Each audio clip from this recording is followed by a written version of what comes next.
I know I talked about this yesterday, and I didn't get as disrespectful as I could have been, but Bam Adebayo's 83 was straight bull. The Miami Heat were literally up over 30 points in the fourth quarter, and they were fouling the Wizards to get the ball back.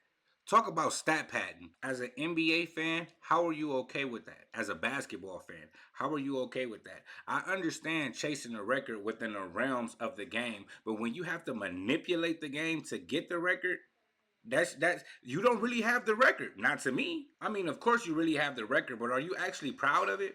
Are you actually happy about how you obtain the record? Or it really don't matter. Kobe had 62 points against the Mavs in three quarters. Phil asked Kobe if he wanted to go back in to chase 70 points, and Kobe responded, "Nah, I'll get it another time. We really don't need it." He dropped 81 points a month later. Kobe scored 62 points in three quarters against the Dallas Mavericks in 2005. By the end of the third quarter, Kobe had 62 points. The Dallas Mavericks had 61. Kobe by himself outscored the whole Dallas Mavericks team. We're playing the Dallas Mavericks.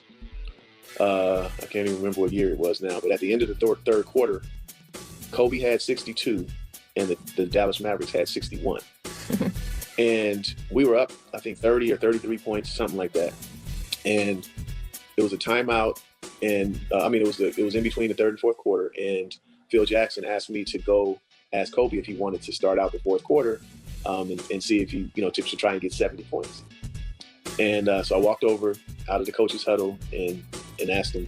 And he looked up at the scoreboard, and we were up, like I said, 30 or whatever. And he said, "Nah, I'll get it another time, when we really need it."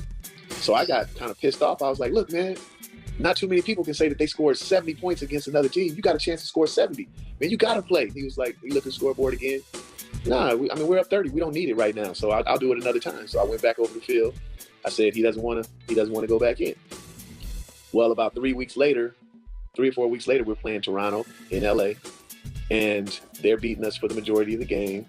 And you just see the points piling up. And, when it's all said and done, he scores 81 points.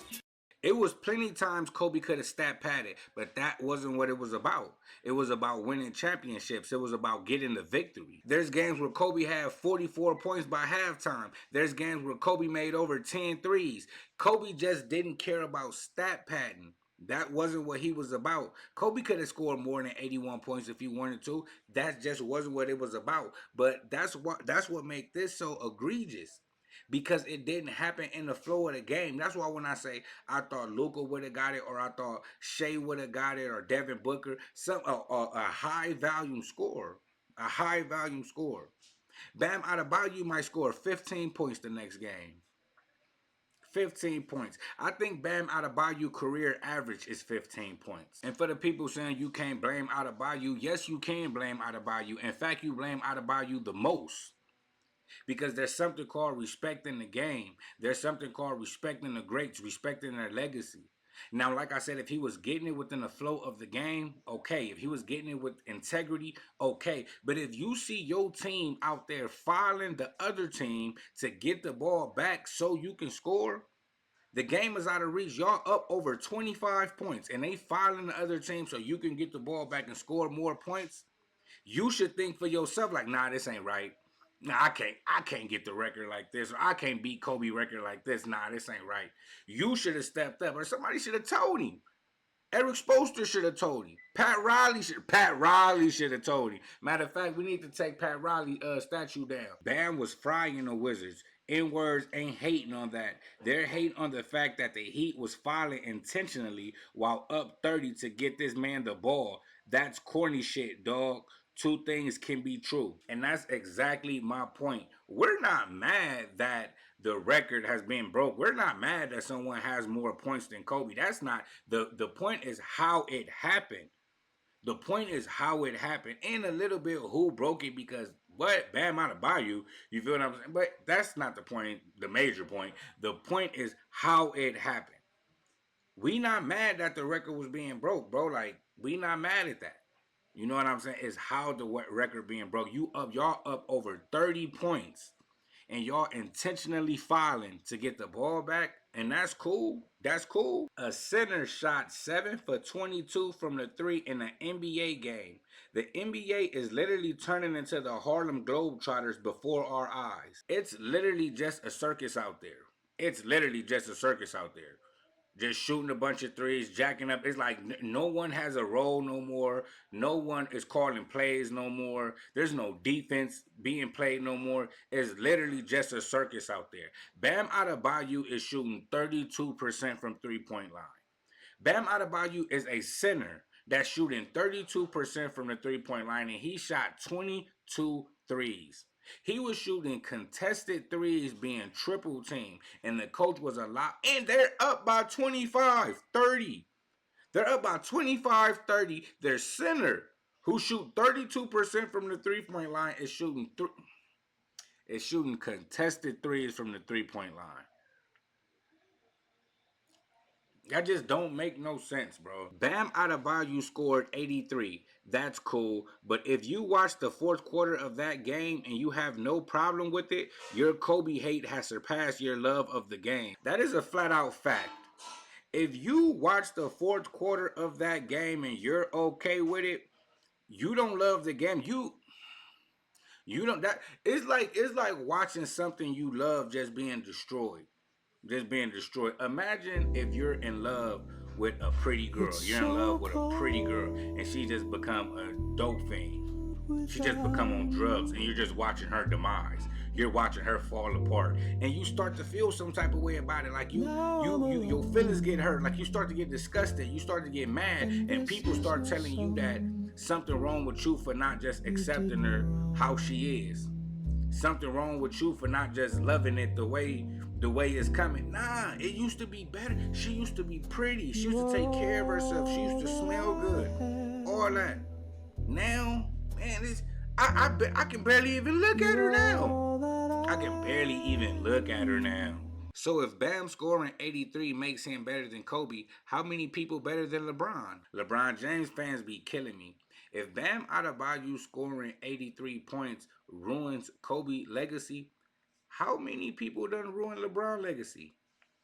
What's LeBron career high? About 56 points? How many people got more than 56 points? Trying to discredit an 83-point performance in the NBA is crazy. More proof that people aren't watching sports for the love anymore. They watch to critique. Now, with all due respect, and I do agree with what you're saying 100%, shut the fuck up. Stop talking. This is not the time. Now, in another situation, this quote might be valid, but no. Not today. You can't guilt trip us into liking that. You can't guilt trip us into respecting that. The Miami Heat were up over 30 points, intentionally fouling the other team to get the ball back. And you're telling us something is wrong with us if we don't like that? Man, with all due respect, go to hell. With all due, man, look, who paid you to say that? With all due respect, who paid you to say that? Because that don't even make sense. You saying that we not real fans because we not enjoying that? We not real fans because we're watching Bam Adebayo shoot 43 free throws? We not real fans because we don't want to see that? Who paid you, nigga? Mad Dog Caruso on First Take gave the perfect analysis on that game. Floor is yours. Take it away. Stevie, you want to bow down to this? Go bow down. I'm not bowing down. He took 43 shots. When David Thompson in 1978 scored 73, he was 28 of 38 from the field. When Doncic did it a few years ago, he was 25 of 38. Even Kobe only took 46 shots, and he made 28 of them.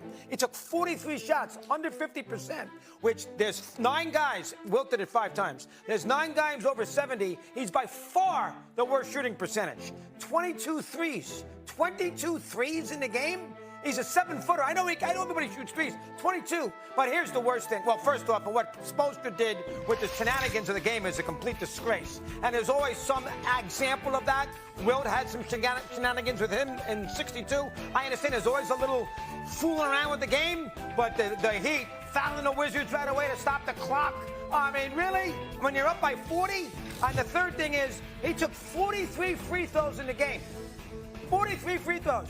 You know the career high of Kobe and Jordan in the free throws are 27. So let me get this straight. Bam shot 16 more free throws in a game that Jordan ever did, that Kobe ever did. I mean, that's ridiculous. He took 36 to 43. Wilt was 28 of 32 when he had the 100 in 1962. 28 of 32, and he took 14 more free throws than Wilt. I mean, calm down. Listen, 83 points, go ahead. Just sign up, enjoy it, bow down, have fun. Social media, knock him dead. You want to call me a guy who's going to be a dark cloud? Go ahead. I don't care. Old man screaming on my lawn? I'm not interested.